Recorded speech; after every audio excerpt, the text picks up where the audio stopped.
হ্যাঁ, একটু মনোযোগ দিয়ে শোনেন।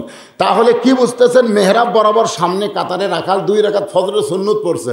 এই ফজরের নামাজ যারা পড়েন, সুন্নতের গুরুত্বটা বোঝেন। আল্লাহ রাসূল বলেছেন ফজরের 2 রাকাত সুন্নতের দাম আসমান এবং জমিনের মাঝখানে যা কিছু আছে সব বিক্রি করলেও ফজরের 2 রাকাত সুন্নতের সমান হবে না। ধরে কেন সুবহানাল্লাহ। রাখাল ফজরের 2 রাকাত সুন্নত নামাজ আদায় করে চুপটি করে বসে আছে। এমন সময় একজন সাহাবী মসজিদের মধ্যে ঢুকে দেখে জায়গা দখল। এক সাহাবী মসজিদের মধ্যে ঢুকে দেখে জায়গা দখল। ওই সাহাবীর নাম হলো ওসমান গনি। ধরে কারণ কি গনি? চিন্তা করতেছে, আমি যে জায়গায় নামাজ পড়ি সেই জায়গা দখল হলো কি?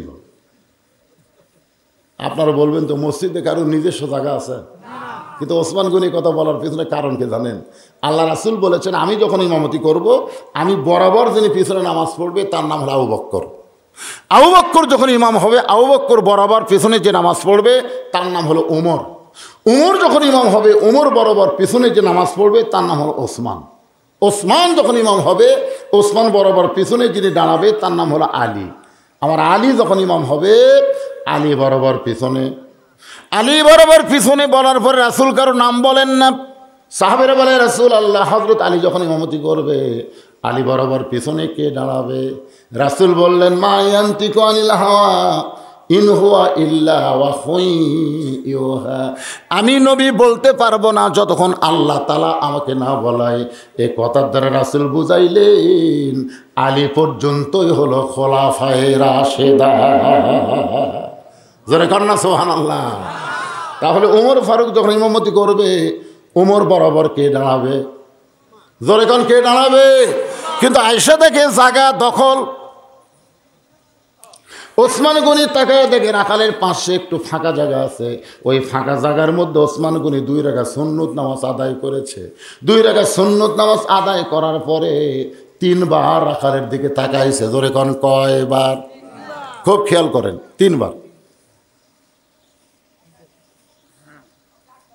কিতাবের মধ্যে আছে প্রথমবার তাকাতেই রাখাল, দ্বিতীয়বার যে তাকাছে হামাগুড়ি দিয়ে উঠছে, তৃতীয়বার যে তাকাছে এই মিয়া বারবার আমার দিকে কি দেখো মিয়া। ওসমান গনি চমকে উঠছে, কারণ আল্লাহ রাসূল বলেছেন আমার 4 জন সাহাবী হলে 1 নম্বর। ধরে কেন সুবহানাল্লাহ। নরমে 1 নম্বর আবু বকর, গরমে 1 নম্বর ওমর, সম্পদে 1 নম্বর ওসমান, আর জ্ঞানে 1 নম্বর আলী। ধরে কেন সুবহানাল্লাহ। আর খুতবার মধ্যে আপনারা যখন শুনবেন তখন ইমাম সাহেব বলে হায়া ওন ওসমান, বলে কি বলে না? খুবই শরম, ওসমান গনি শরম বেশি। ওসমান গনি চমকে বলতে ভাইজান এইভাবে গরম হওয়ার কারণ কি? আপনার পরিচয়? রাখাল বলতেছে আমার পরিচয় হলো আমি একজন রাখাল। যেই কইছে রাখাল, ওসমান গনি মুস্কি মুস্কি হাসতেছে। হাসার কারণ হলো রাখাল যারা হবে তাদের নরম থাকলে হবে না, তাদের গরম হওয়া লাগবে। রাখালি করা বোঝেন আপনারা? আপনি গরু ছাগল নিয়ে মাঠে ময়দানে রাখালি করতেছেন, পাশে একটা আবাদের দিকে আপনার গরু যাচ্ছে। আপনি যদি বলেন বাবা গরু, ও বাবা গরু ওদিকে যাস না বাবা, গরু আপনার নরম কথা শুনবে।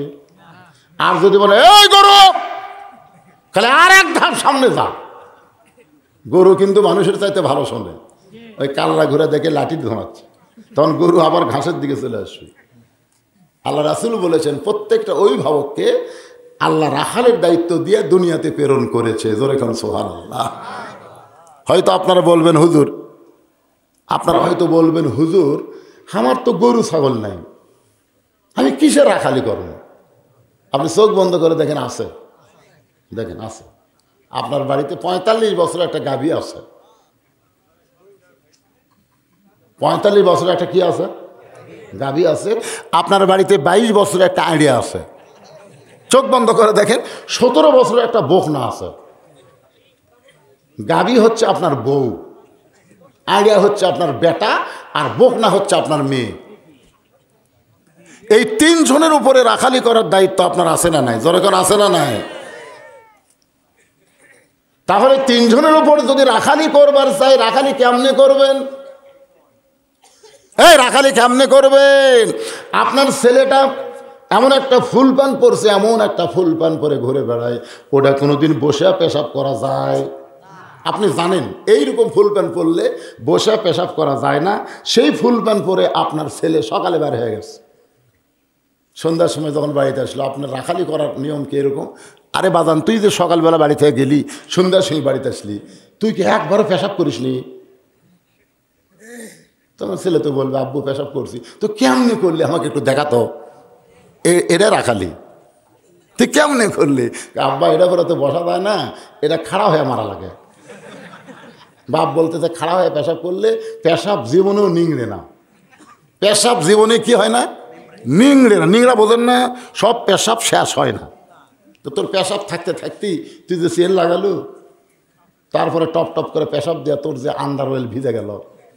তুই ছোটো থাকতে পেশাব করলে প্যা করে কান্দে উঠত রে, তোর মা দৌড়ে যায় পেশাবের তেনা টান দিয়ে তোর পাশা মুছে আবার নতুন একটা কাপড় দিত। তো ছোটোবেলা পেশাব তুই সহ্য করে পারিসনি, প্যা করে কান্দিছু, এখন সেই পেশাবলা সারাদিন তুই ঘুরে বেড়ালো, তোর যন্ত্রের দ্বারা পেশাব শুকে গেল। পেশাব শুকে গেলে কি হয়ে পাগলা, ওই জায়গা শুক্র কীট হচ্ছে জানিস, ওই জায়গা জার পয়দা হয়ে তোর পেশাবের স্যাদ দিয়ে ভিতরে ঢুকে তোরটা যে বালিয়া মাছের মতন হবি বাজার। তুই ইন্ডিয়াল হারবাল খাবু, কলকাতা হারবাল। হাসতেছেন হাসতেছেন, বেটা বিয়ে করাবি না, আইডিয়া বিয়ে করবি, কিন্তু বউ ওভার ডিউটি মারবি, জানেন আপনি? বিয়ে করে থে সকালে মালয়েশিয়া যাও, মালয়েশিয়া বউ থিয়ে টাটকা বউ থিয়ে তুই মালয়েশিয়া যাবো কে? তো আমি চিনি না।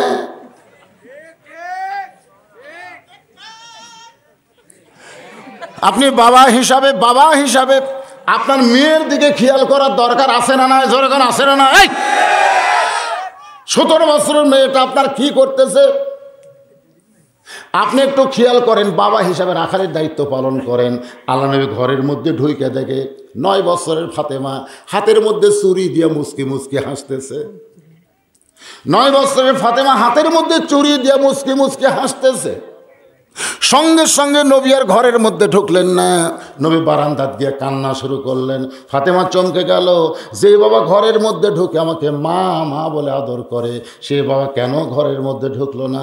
বারান্দায় গিয়ে দেখে নবীর চোখ দিয়ে দর দর করে পানি পড়তেছে। ফাতেমা বলে, বাবা কি দুঃখ নিয়ে এমন করে কাঁদতেছেন? রাসূল বলে, ফাতেমা যে দুনিয়াতে সাজবে মা, আল্লাহ তার আখেরাতের শ্বাস কমায়া দিবে। বেশি রাখালি করা লাগছে? খালি বলছে যে দুনিয়াতে সাজবে, আল্লাহ তার আখেরাতের শ্বাস কমায়া দিবে। এইটুকু বলার সাথে সাথে ফাতেমা হাতের 2টা চুড়ি খুলে ফেলে দিচ্ছে। নবী দৌড়ে গিয়ে চুড়ি 2টা কুড়িয়ে জামার পকেটে ঢুকালেন। ফাতেমা বলল, বাবা যেই চুরি হাতত দিলে আপনি এত কষ্ট পাইছেন, সেই চুরি কুড়ে কেন ওর পকেটে ঢুকালেন? আল্লাহ রাসূল বলে, ফাতেমা রাগ করিস না, একদিন তোর নাকে ফুল পরানো হবে, একদিন তোর 2 কানে 2টা দুল পরানো হবে, একদিন তোর গলায় মালা পরানো হবে। ফাতেমা বললেন, কবে কবে? আল্লাহ রাসূল বললেন, ফাতেমা মেয়েরা কেবলমাত্র এক ব্যক্তির জন্য সাজতে পারবে, সেই ব্যক্তি হলো তার স্বামী। স্বামী ছাড়া অন্য কোনো পুরুষের জন্য নারীরা সাজবার পারবে না। তাহলে নবী যদি তার মেয়ের ব্যাপারে রাখালি করে, নবীর উম্মত হিসেবে আমাদের রাখালি করার দরকার আছে না নাই? দরকার আছে না নাই?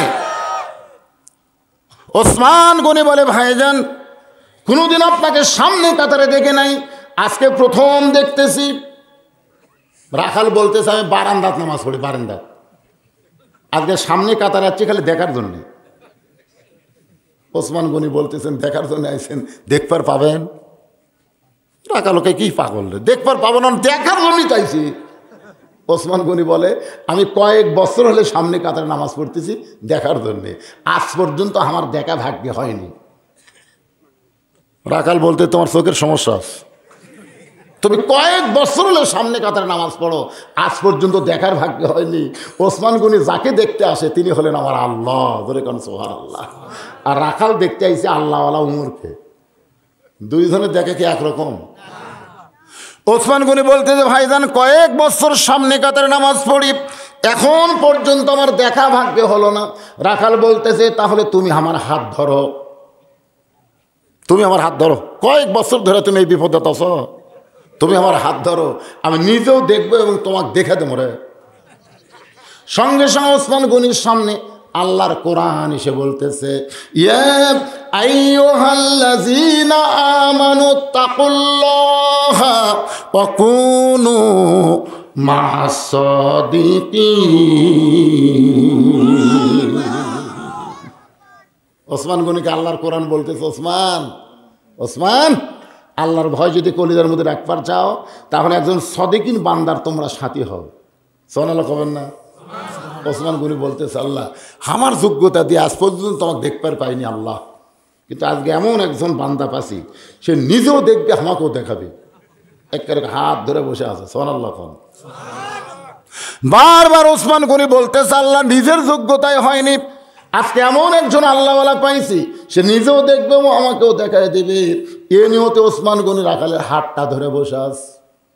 কিছুক্ষণ পরে নামাজের যখন জামাতের সময় হয়েছে, এমন সময় মুয়াজ্জিন আকামত শুরু করছে। যেই মাত্র আকামত, খুব খেয়াল করবেন, আকামত বোঝেন আপনারা? আকামত মানে কি?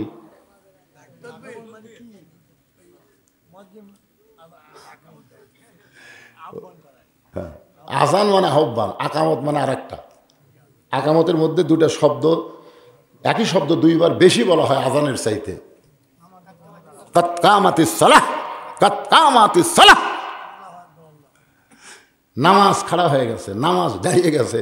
এরপরে দেখবেন কতগুলো বেয়াদব সিয়ারত বসে থাকে। জোরে কোন কথা ঠিক কেনা থাকে না? এরকম হেলান দিয়ে বসে থাকে। ফেরেশতাকে আল্লাহ, এই নবাবজাদা কে? তুমি কইছ কুমুলিল্লাহি কানিতিন। তোমার মতন বাদশা, তোমার মতন আল্লাহর ঘরতে সে সিনা টান করে হেলান দিয়ে সিয়ারত বসে আসা। প্রধানমন্ত্রীর কাছে যায় কেউ যদি হেলান দিয়ে সিয়ারত বসে থাকে, প্রধানমন্ত্রীর চাইমচার থাপড়ে বের করে দিবে। এই সরতন এ কার ঘরে ঢুকছে? কার ঘর ঢুকছে? প্রধানমন্ত্রীর ঘরের যা কেউ বসে থাকা দেখছে? প্রধানমন্ত্রী আসা মাত্র আর বসে থাকে, এ কথা কর না কেন? ন্যাংরা হলেও খাড়া হবি রে, একজনের বগল ধরে খাড়া হবি। ওরে বাবা প্রধানমন্ত্রী, তো প্রধানমন্ত্রীর ঘরত গেলে তুমি খাড়া হও। আর মসজিদ কার ঘর? ওই ঘরত গেলে কি আল্লাহ তোমাকে দেখে না? তুমি আল্লাহর সামনে দাঁড়াবো। আল্লাহ বলেছেন কুম, দাঁড়াও লিল্লাহে, আল্লাহর জন্য কানিতিন, আনুগত্য নিয়ে দাঁড়াও। তুমি 5 টাকার বাজারে 10 টাকার ব্যাগ নিয়ে তুমি বাজার করো। তুমি অটো ভ্যানে 10 টাকা দেওয়ার ভয়ে হেঁটে হেঁটে তুমি কোচাত আসো। আর মসজিদ ঢুকাই তুমি চেয়ার খোঁজো। তুমি যে আল্লাহর সঙ্গে ঠাট্টা করতেছো, এটা জনগণ না বুঝলেও আল্লাহ বুঝতেছে। জোরে করে কথা কর না কেন? যে মাত্র মুয়াজ্জিন আকামত শুরু করেছে, এমন সময় হযরত ওমর মেহরাবের মধ্যে ঢুকেছে। সুবহানাল্লাহ কোন? মেহরাবের মধ্যে ঢুকেছে। হযরত ওমর মেহরাবের মধ্যে ঢুকেছে। ওমর ফারুক যখন মেহরাবের মধ্যে ঢুকলেন, রাখাল খালি তাকায় আছে কোন দিক দিয়ে ঢুকছে রে ওমর রে। আমাদের মসজিদের ইমামরা মসজিদের দরজা দিয়ে ঢোকে, কিন্তু আল্লাহর কোরআন দিয়ে যখন রাষ্ট্র চালু হবে তখন নেতা দরজা দিয়ে ঢুকবে না। ওই মেহরাব বরাবর ছোট্ট একটা দরজা থাকবে, ওই দরজার ওই পারে ইমামের জন্য রেস্টের একটা রুম থাকবে। ধরে কারণ সুবহানাল্লাহ। মুয়াজ্জিন যখনই বলতেছে কদ কামাতিস সালাহ, কদ কামাতিস সালাহ, সঙ্গে সঙ্গে রাখাল আল্লাহু আকবার। রাখাল যখন আল্লাহু আকবার কইছে, ওসমান গনি রাখালের হাত ছেড়ে দিস। হাত ছেড়ে দিয়ে বলতেছে, ভাইজান আকামতি শেষ হয়নি। ইমাম সাহেব ভুল করলে মানুষ লোকমা দেয়, মুয়াজ্জিনের আকামতি শেষ হয়নি, কেবল কদ কামাতিস সালাহ বলতেছে আর তুমি আল্লাহু আকবার তাকবীর দিলে। রাখাল বলতেছে, এই জন্যই তো তুই কানা, এই জন্যই তুই কানা। এত বছর হলে সামনে আসিস, এখনও দেখতে পাস না আমি কি জন্য লোকমা দিলাম মিয়া, তুই জানিস? দ্বিতীয় কাতারে একজন সাহাবী দৌড়ে এসে রাখালের হাতটা হেঁচকা দিয়ে ধরে বলতেছে, এই পাগল, যারে তুই কানা কানা বলতেছিস, যাকে তিরস্কার করতেছিস, সেই মহামানবকে তুই চিনিস? রাখাল বলতেছে, আমি বারান্দাত নামাজ পড়ি, আমি ভিতরের কাউকে চিনি না। সাহাবী বলতেছে, পাগল রে, তুই যারে কানা কানা বলতেছিস সে হলো আল্লাহর নবীর ডবল জামাই ওসমান গনি। রাখাল ছোট বাচ্চার মতন কান্দে, চিল্লায় বলতেছে, এই জন্যই বারান্দায় নামাজ পড়ি, ভিতরের দামি দামি সাহাবীর মধ্যে আমি রাখাল কেমনে দাঁড়াই, কিন্তু ওই পথিক আমার সর্বনাশ করছে। ওমর ফারুকের দিকে আঙ্গুল তুলে রাখাল বলতেছে ওই পথিক আমার সর্বনাশ করেছে। ওই পথিক আমারে কইছে ওমরকে যদি দেখবার চাও তাহলে সামনে কাতারে দাঁড়াইও। শুধুমাত্র হযরত ওমরকে দেখার জন্যে আজকে বারান্দা থেকে সামনে কাতারে আইছে ভাই। কিন্তু মেহরাবের মধ্যে ওমরের জায়গায় যদি পথিককেই দেখতে পাই তাহলে তোমরাই বলো লোকমা দেওয়া ছাড়া তোমার উপায় নাই। আমি আল্লাহু আকবার লোকমা দিয়া ওই পথিককে ওই জায়গা থেকে সরায় দিব। ওই জায়গাইতে হযরত ওমরকে আমি এক নজর দেখতে চাই। হাজার হাজার মুসল্লি কাঁদতেছে। সমস্ত মুসল্লি যখন কান্দে রাখাল চিল্লায় বলে আল্লাহ বারান্দায় নামাজ পড়া ভালো, এই ভিতরে কেন কান্দাকান্দি শুরু হয়ে গেল? ওসমান গনি বলে রাখাল ভাই ভিতরে কান্দার কারণ হলো তুমি যাকে পথিক পথিক বলতেছ তিনি হলেন হযরত ওমর।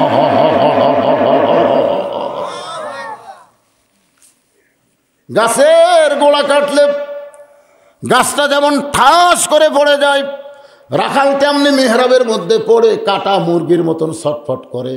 ইয়া আমির আল মুমিনিন, আমি আপনাকে তওবা পড়াইছি, আমি আপনাকে মুনাফিক কইছি, আমি আপনাকে ভণ্ড কইছি, এত কথা বলেছি গো আমির, এ অধম রাখালকে আপনি কিছুই বলেননি। সমস্ত সাহাবীরা চিল্লায় বলে এ পাগলা কে রে, এ কে রে, কারে তওবা পড়াইছে, কারে মুনাফিক কইছে, কারে ভণ্ড কইছে? সমস্ত মসজিদের সাহাবীরা যখন চিৎকার দেয় ওমর ফারুক তখন জোড়হাত করে বলতেছে আতিউল্লাহ আতিউর রাসূল আউলিল আমরি মিনকুম, আল্লাহর আনুগত্য করো, রাসূলকে অনুসরণ করো।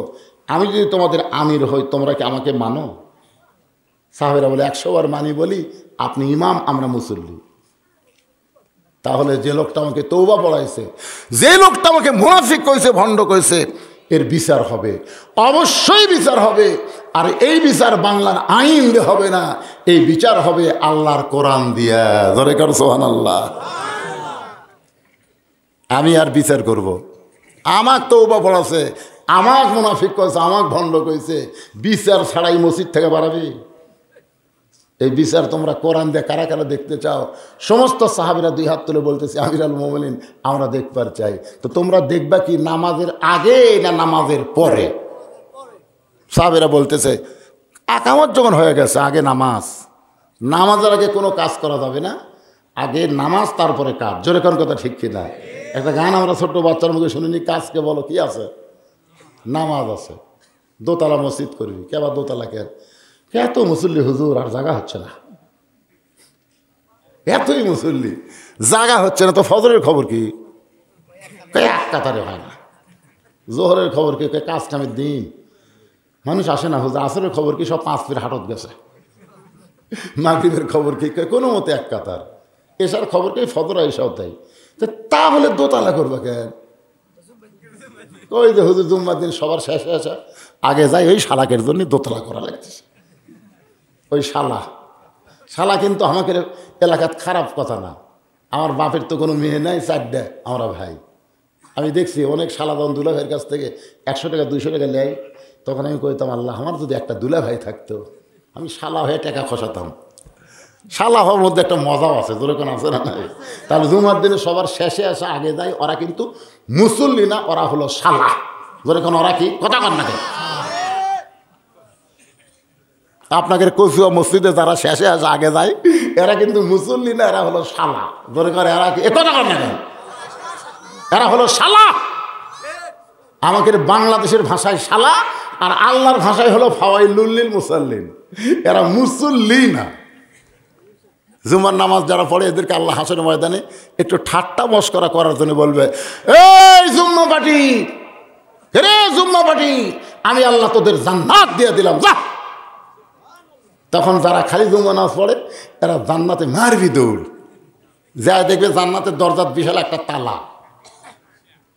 তো বলতেছে আল্লাহ আপনি আমাকে জান্নাত দিলেন, এত বড় তালা কেন? আল্লাহ কাছে চাবি তোরকে কাছে আছে, খুঁজে দেখ। তখন জুম্মা পাটি খুঁজে দেখবে একটা চাবি আছে, ওই চাবি নিয়ে তালার মধ্যে ঢুকবি ঠিকই, কিন্তু ঘুরবি না। ঢুকিছে কিন্তু ঘরে না। আল্লাহ ঢুকছে ঠিকই ঘরে না। আল্লাহ কয় পাগলা, ওটা ঘুরবার গেলে 5টা দাগ থাকা লাগবে রে। দেখতে চাবি বের করে দাগ আছে, তখন বলতেছে আল্লাহ সমান সমান দাগ নাই। কে রে পাগলা, তালার মধ্যে 5টা দাগ আছে, ওই দাগে দাগে মিল পড়া লাগবে রে। তখন এটা কিসের দাগ? বলে 1 নম্বর দাগ হলো ফজর, 2 নম্বর হলো জোহর, 3 নম্বর আসর, 4 নম্বর মগরিব, 5 নম্বর এশা। কয় আমরা তো এই 5 ওয়াক্ত পড়িনি। আল্লাহ বলতে তাহলে জান্নাত দেখে আয় যা, তোরকে ভাগ্যে জান্নাত নাই, একটাবার দেখা শুধু ভাগ্য আছে। যারা জুমা নামাজ পড়বি তারা জান্নাত দেখতে পারবি, কিন্তু ঢুকতে পারবি? কথা কর না কেন, ঢুকতে পারবে? ওমর ফারুক বললেন ফজরের নামাজের পরে আল্লাহর কোরআন দিয়ে বিচার করব। আজকে বাংলাদেশের বিচার আল্লাহর কোরআনের বিচার। সামান্য একটা দৃষ্টান্ত দিই। 6 বছর আম বাগান করে চাষ করছে, জ্যৈষ্ঠ মাসে দেখবার গাছে আম ধরছে কিনা, যা দেখে ছোট্ট একটা ছেলে গাছের ডালে বসে আম পাড়তেছে। বাগানের মালিক কয় আমি খাইনি, আর বউ কেউ খাইনি, তুই আমার গাছে আম পাড়তেছিস, তোর বাপকে যা বিচার দেবো রে। ছেলে খালি মুসকি মুসকি হাসে। বাগানের মালিক বলে হাসিস কেন? বলে হাসার কারণ হলো বাবা খুঁজবার দেওয়া লাগবে না, বাবা আর এক গাছও চড়ছে। টাকা দেখে ওর বাপ খালে আম পাড়ের বস্তা ভরায় গাছের নিচে, বলে গাছওয়ালা কান্দের বলে আল্লাহ বিচার দেবো কার কাছে? বেটাও চোর, বাপও চোর। আজকে আমাদের বাংলাদেশের অবস্থা তাই হয়ে গেছে। ধরে কোন কথা ঠিক? এখন ফজরের ফরজ কয় রাকাত? এই 2 রাকাত নামাজ পড়াতে উমর ফারুকের মতন ইমামের লাগবে 10 মিনিট, হামাকের মতন পানসা ইমামের লাগবে 5 মিনিট, আর যারা কোরআন হাদিস ঠিক মতো পারে না তারকে লাগে 2 মিনিট। জোরে কোন কথা ঠিক না? আমি নিজের চোখে দেখছি, একই সাথে ঢুকছি, জোহরে 4 রাকাত সুন্নতের, আমার 2 রাকাত না হতি, ওর 4 রাকাত শেষ। নামাজ শেষ করে বললাম কে ভাই আমার 2 রাকাত না হতি তো 4 রাকাত খেন? হুজুর আমাদের চর্চা আছে, আপনার চর্চা নেই। আমি বললাম সূরা ফাতিহা কীভাবে পড়ছিস? কয় না আপনি বুঝবার পারবেন না। আরে পাগলা কীভাবে পড়ছিস একটু শুনি তো। তখন বললাম জল নেই। আমি বলতেছি কি পড়লি বোঝা গেল না, ডান কান্দের ফেরেস্তা বাম কান্দের ফেরেস্তা। কয় হুজুর খালি আপনি বোঝেননি, আমরাও লেখিনি, আমরা কলম বন্ধ করে বসে আছি, কারণ বিড় বিড় বিড় করে কি কয় আমরা বুঝতে পারি না, আমরা লেখিও না। এইরকম ফোর্সে তারা নামাজ পড়ে, কিয়ামতের দিনে দেখবে এর আমল নামাজ নেই, কারণ লেখা পড়েনি তো। তো ফজরের 2 রাকাত ফরজ নামাজ পড়তে 10 মিনিট লাগবে। ধর এখন কয় মিনিট? এই 10টা মিনিট কিসের জন্য আদায় করবো জানেন? কি জন্য? আচ্ছা আচ্ছা ঠিক আছে। কচুয়া গ্রামের এখন কয়জন আছেন একটু হাত তোলেন তো দেখি। কচুয়ার এখন কয়জন আছেন? কেবারে হাত তুললে কি হয় রে কচুয়ার লোকেরা? ই আবার 2 হাত তুলে ধোঁকাচ্ছে, দেখছেন? ই যা চালাক হসে রে বাবা, খুঁজলে দেখেনি সিজার করা বাচ্চারা চালাক বেশি হয়। এই কি কি কি কি কইলাম? সিজার করার বাচ্চারা দুষ্ট বেশি হয়, চালাক না, দুষ্ট বেশি হয়। কেন হওয়ার আগে এদেরকে টানে বের করে, মানে আরও 2 দিন পরে নর্মালে হবে। কিন্তু ডাক্তার বলতেছে কি বেঁকা হয়ে আছে, তেড়া হয়ে আছে, এটা তো তখন ভয়ে কয় তাহলে কাটাই বের করেন। তো পেট কাটা দেখে নওয়াজদাদা ঘুমের মধ্যে আছে। তখন ডাক্তার কই করে ঘুমন্ত ছিল কেমনে বের করি? তখন বার করে পাও ধরে ঘুরে কি ধরে ঘুরে পাও ধরে ঘুরে কিন্তু কান্দা ওকে। ওই যে ঘুরানোর কারণে ওর মাথার মধ্যে ঝাঁকি খেলো, ওই ঝাঁকির কারণে ওর দুষ্টামি বেড়ে গেল। ওর কান্দা পানি পড়াতে বন্ধ হয় না। হুজুর তেল পড়া দেন, তেল পড়া দিয়েছি তা কান্দা বন্ধ হয় না। 1 মাস পরে বললেন কেমন সন্তানের খবর কি? বলার কান্দে না। তো কোন পড়াত কাম হলো? হুজুর আপনাকে দোয়ার বরকত নাই তো, ওর বাপ একটা মোবাইল কিনা দিছে। এখন যখনই কান্দে মোবাইলের গেম চালু করে দেয়, ওই দেখে আর খায়, আর কান্দে না। এই যে আপনাদের গ্রামে মহসেন ডাক্তার আছে না নাই? আছে না নাই? আপনার খোঁজ করে দেখবেন, ডাক্তারের বউয়েরা কোনোদিন সিজার করে না। ডাক্তারের বউ কিন্তু সিজার করে না, কেস করে দেখবেন। আর মৌলবীর বাড়িতে কোনোদিন মিলাদ হয় না, আর পীরের বউ কোনোদিন মুরিদ হয় না। এই 3টা জিনিস আপনারা খেয়াল করে দেখবেন। ডাক্তারের বইয়ের কি লাগে না? সিজার লাগে না। মৌলানার বাড়িতে মিলাদ হয় না, কারণ মৌলানা জানে মিলাদ একটা ফাও জিনিস, এটা করে টাকা নষ্ট করে কি করবো? ওই পরের বাড়িতে পড়ায়, কিন্তু নিজের বাড়িতে পড়ে না। আর পীর সাহেবের বউ মুরিদ না হওয়ার ভিতরে কারণ হলো, প্রত্যেকটা পীরের বউ জানে আমার পীর হলো 1 নম্বর ভণ্ড। মাঝে মধ্যে মুরিদের বইয়ের দিকে চোখ মারে, এর কাছে মুরিদ হয়ে কি হবে?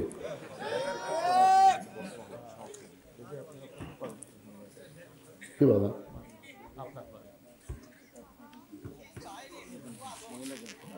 এ ওয়াজই তো হচ্ছে। পোলা খাবে মানুষ, পোলা খাওয়ার জন্য বসে আছে। 10:30টার সময় টেজে তুলছি, ঘড়ির দিকে তাকাই দেখি একেবারে 12:30 পার হয়ে গেছে। 2 ঘন্টা ওয়াজ তো করছি, আরো আজ কর্মরে উমর ফারুক ফজরের নামাজটা পড়া, কোরআন দিয়ে বিচার হবে, ইয়ার কি বিচার? সারা জীবন তো বহু বিচার দেখলেন। মামুনুল হক বউলিয়া ধরা পড়লে সাংবাদিক বলে বইয়ের কাবিন আছে, আর সাকিব খান খালি চিকন বেড লোক মোটা করে দিচ্ছে। তোর কোন কথা ঠিক না? ওর কাছে যাই যায় মনে হয় খাজা বাবা হচ্ছে, পেটে একটা করে বাচ্চা ঢুকে দেয়। আজ পর্যন্ত এই গ্রেট ওয়ান লুচ্চা সাকিব খান ধরা পড়ছে। বাংলাদেশের বিচার আছে, পরিমনির মতন মানুষকে জামিন দেয়, আর আলেমদেরকে হাত করা পড়ায় ঢুকেছে জেলখানায়। তোর কোন কথা ঠিক না? এগুলো বিচার নয়। আজকে বিচার দেখবেন আল্লাহর কোরআন দিয়ে, সুবহানাল্লাহ। কিন্তু 10টা মিনিট এই মাহফিল যুবকেরা করছে, আপনার খুশি না বেজার? তারা চাচ্ছে যে আমরা একলাই না করে সবাই মিলে করি, সহযোগিতার মাহফিল হোক। সহযোগিতার মাহফিল, সহযোগিতার মাহফিলের জন্য আমি একটু আপনাদের কাছে বলবো, এই কোরআনকে যারা ভালোবাসেন, কোরআনের জন্য শীতকে উপেক্ষা করে আরামের বিছানা, আরামের ল্যাপকে বাদ দিয়ে, ঘুমকে বাদ দিয়ে যারা জান্নাতের বাগানে বসে আছেন, আপনাদের কাছে দান বাক্স যাবে, ঠেলা মারবেন না। মারছে চো করে গেছে ফেরেশতাকে আল্লাহর ফকরের টেকাতে দান বাক্স ঠেলা মারলো। আল্লাহকে দান বাক্স ঠেলা মারেনি, জান্নাত ঠেলা মারছে। আপনাদের কাছে একটু যাবে রুমাল গামছা, আর এই গ্রামের যারা আছেন তারা রুমাল গামছা খবরদার দিবেন না। এই কোচায় গ্রামের যারা আছেন খবরদার, গামছা দিবে বাইরের লোকেরা, আর আপনারা আমার টেজত দিবেন। হ্যাঁ, গ্রামের মাহফিল আবার করা লাগবে। এই জন্যে আপনারা গ্রামের লোক, কচুয়া গ্রামের যারা লোক আছেন, লগত বাকি যা দিবেন টেজত এসে। আর বাইরে যারা আছে আপনাকে গোটা লাগবে না, সোনার চান, আপনারা হলেন মেহমান। আপনারা ওয়াজ শুনবার আছেন, আপনাদের কাছে আমরা জোর জবরদস্তি করবো না। যদি পারেন আপনারা গামছার মধ্যে মন থেকে দিবেন ইনশাআল্লাহ। কে দিল এটা? কে দিল? এই গ্রামের হোসেন আলী 500 টাকা নগদে করছে দান। আল্লাহ হোসেন আলীর দানকে আল্লাহ আপনার সর্বপ্রথম কবুল করেন। কি সুন্দর নাম, হোসেন। সাবাবেল জান্নাহ হাসান হোসাইন, জান্নাতি যুবকদের সর্দার হবে হাসান হোসাইন। সে হোসাইনের নামে নাম 500 টাকা দান করেছে। তার দানকে কবুল করেন। জোরে বলে আমিন। একটু জোরে বলে আল্লাহুম্মা আমিন। হ্যাঁ বলেন বলেন, এই কচুয়ার লোকেরা বলেন, এ কাগজ কি নগদ লেখার জন্য না বাকি? তার নগদের মধ্যে লেখা নগদ, আর বাকির জায়গায় বাকি লেখা লাগবে। হ্যাঁ ইনশাআল্লাহ, ঠিক আছে। বলে দিই যে আজকে আদাটা দেওয়া হচ্ছে, এটার হিসাব কালকে দুপুরবেলা দিয়ে তুমি প্যান্ডেল নগদ হিসাব দিয়ে কালকে সেটা মাইকে বলবে, আমি বলবো। এখন বাসের মধ্যে টিকিট আদায় করে চলে হবি না ভাই, জান কাম এরা করে দিছে মনে হচ্ছে, তাই না? তাছাড়া এই গরু কিনলো কুটে গেল। আপনারা মন খারাপ করেন না কচুয়ার সোনারা, আপনারা কাউন্টারে কাম সারছেন, বোঝা গেছে। হ্যাঁ তাই তো বাসের মধ্যে টিকিট আর কাটতেছে না কেউ রে, সব লাগবে কেন? সড়কে লাগে নাকি? কাউন্টার বোঝেন না? কাউন্টারে মানে গোপনে কাম করছে এরা। এখানে চাকরা বাকরা ব্যবসায়ী যারা আছে ইনশাল্লাহ। এই জামাই দেখে হাতটা দেও তো বাজান তুমি। এই কালিশকুড়ি বাড়ি, এখানে লগে লগে বাড়ি কচুয়া কালিশকুড়ি। কচুয়ার মেয়ের অবশ্য বাহিরে বেশি যায় না, গ্রামের মধ্যে কাম ভালো হয়। কথা কর না কেন বারা? এই জন্য গাই জামাই গ্রামের ছেলে উঠতেছে না, কিন্তু এইটা এখন যায় মাশাআল্লাহ, খুব ভালো। তো কালিশকুড়ির জামাই, গ্রামের জামাই, কালিশকুড়ি বাড়ি, 500 টাকা চকচকে করছে দাম। ও মাশাআল্লাহ। আগামী বছর, সামনে বছর সোনাতলায় দেখা, ওখানে মাহফিল লিখি তো ওখানে আবার দেখা করবো ইনশাআল্লাহ। তো যাই হোক, আর কোনো জামাই থাকলে মন খারাপ করেন না, গ্রামের ছেলে গ্রামের জামাই। আমাকে একটা বাপ বলতেছে, হুজুর আমার জামাইকে তো আমার মেয়ে মোহরানা দেয়নি, আমার ডিমান্ড স্বরূপে একটা মোটর সাইকেল দেওয়া লাগছে। আজাহার 500 টাকা দান করবে, আল্লাহ দানকে কবুল করেন। হুজুর একটু মোটর সাইকেল দেখেন। তাই মোটর সাইকেল দেখবে, তাই দেখি ভাই ওই সিটের কাছে দোপা, আর পিছন দিকে সিট এরকম উঁচে, এই উঁচের থেকে এরকম দোপা হয়ে আবার টাঙ্কি উঁচে। তা আমি কইলাম কে ভাই এটা কি হুন্ডা? সবচেয়ে দামি হুন্ডা হুজুর। আমি বলি এইরকম সাইজ কেন? এরকম সাইজ দেখে আমি লিছি যে আমার জামাই ওই দোপার মধ্যে বসে থাকবি আর আমার মেয়ে উচিত বসার ঘাড়ের উপর হাত দিবি। আমার টেকা লিয়া হুন্ডা কিনবি আর উচিত থাকবি। ওকে আমি দোপার বসাছি আর আমার মেয়ে বসাছি উচিত। যারা শ্বশুরের কাছ থেকে টেকা লিয়া হুন্ডা কিনতেছেন অধিকাংশ হুন্ডার সামনে দোপা। যখন কথা ঠিক করা কি টেকনিক বারে, কি টেকনিক রে।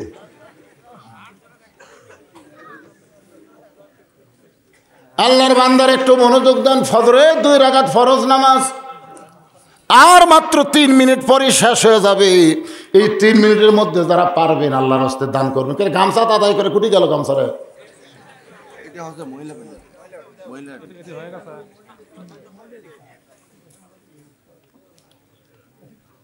হযরত ওমর হিম্মতি করতেছেন।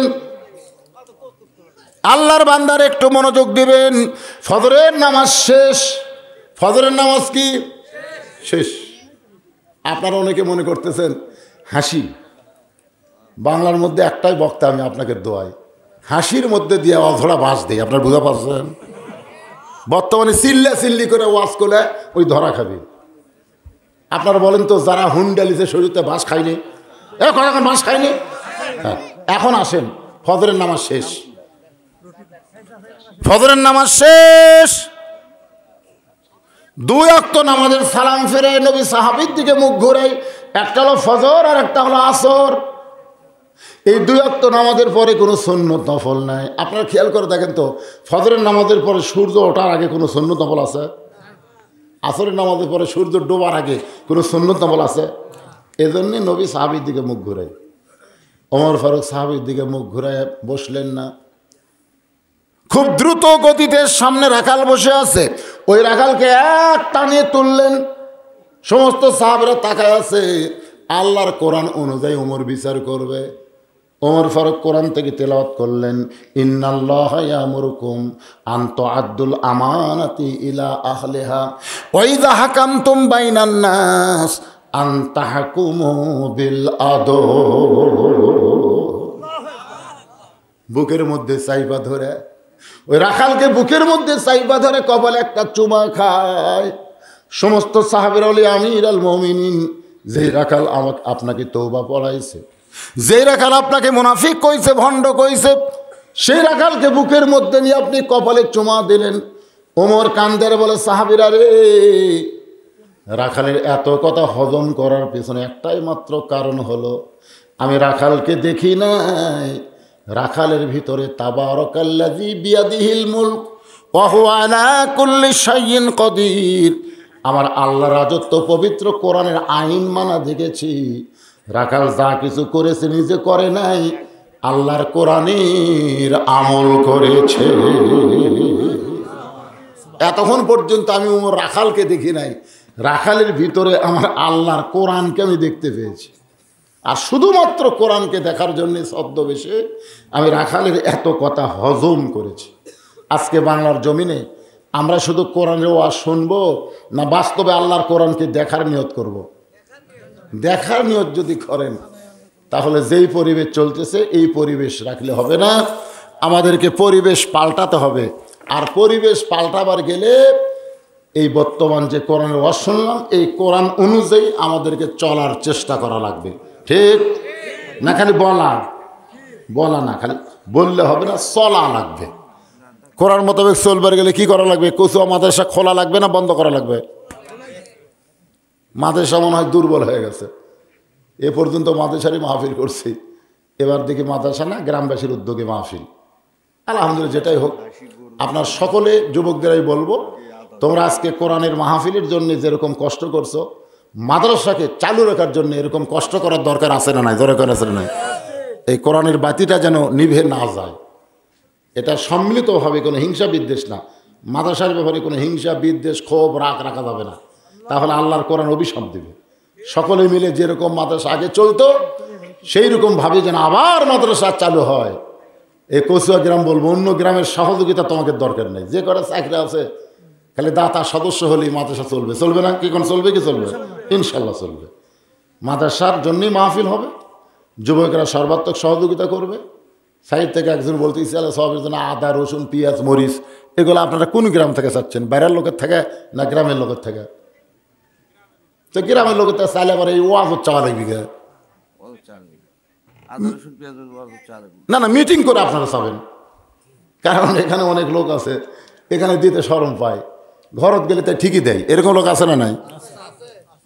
আমরা বলতাম মাদ্রাসা যখন ছোটোবেলায় পড়তাম, মাদ্রাসার 10 সার 5 সার করে লেখা স্লিপ লেগে শেষ, গ্রামে আদায় করে গেলে এক ব্যক্তি 2 মন দিচ্ছে, কে ভাই স্লিপের তো আপনার নাম নেই, এই স্লিপ লাগবে কিরে, আমি এমনি নিয়ত করছি। তো এরকম কিছু লোক আছে না নাই, যারা মাহফিলে বলে না কিন্তু তারপরে গেলে তারা মানুষকে ফেরত দেয় না। এই যে বুলবুল 100 টাকা দিয়ে দান করছে, আল্লাহ বুলবুলের দানকে আল্লাহ আপনি কবুল কর, আল্লাহুম্মা আমিন, আল্লাহুম্মা আমিন। সকলে ইস্তেগফার করে আস্তাগফিরুল্লাহ রব্বি মিন কুল্লি জামবি ওয়া তুবু ইলাই, লা হাওলা ওয়ালা কুওয়াতা ইল্লা বিল্লাহিল আলিয়্যিল আযীম। আল্লাহুম্মা সাল্লি আলা সাইয়্যিদিনা শাফিনা নাবিয়িনা মাওলানা মুহাম্মদ ওয়া আলা আলিহি ওয়া সাহবিহি ওয়া বারাক ওয়া সাল্লিম। সভাপতি সাহেব দিছেন না দিবেন? ধন্যবাদ।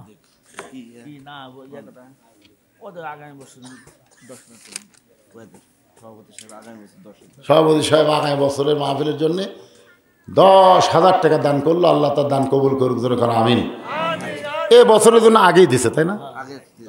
মাশাআল্লাহ, বলা লাগে এই 10,000 দেওয়ার জন্য কি ওয়াজ করা লাগছে?